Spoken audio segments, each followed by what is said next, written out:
Hi guys, this is High Definition for his second week on his CVAP course.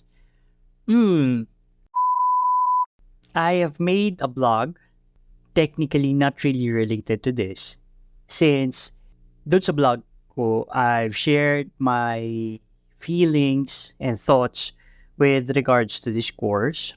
First is yung pagiging disheartened that I cannot see or I cannot feel any improvement with my voice and with how I perform, with how I make craft with my voice.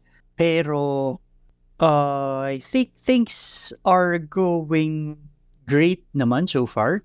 I have opened up with the mentors in the BR3 family and they shared several insights on how to make me feel better with regards doon sa shinare ko sa kanila na parang ang wala akong nararamdamang improvement, walang nagbabago, and it boils down doon sa thought na everything takes time to develop, just like me.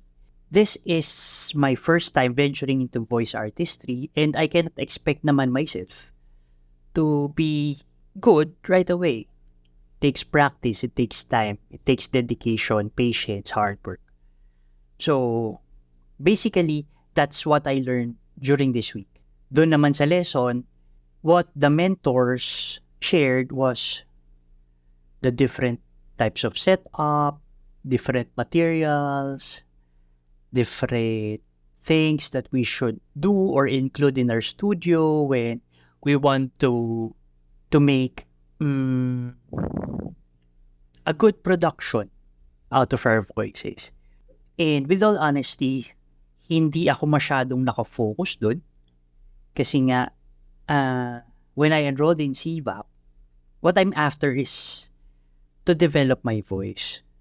Although, syempre, it's necessary and it's important para maging maganda yung mapoproduce ko na output.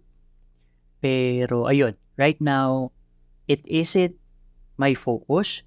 Siguro, I'll try to focus on developing myself, developing my voice. And when the time comes na I think I'm ready, I think that's when I'm going to invest further dun sa mga setup na discuss during the lessons. In addition, wala kasing budget. So, that's it for my second week vlog. And I hope makasama ko kayo sa journey ko in this voice artistry. Thanks guys. High Definition, signing out. Peace out.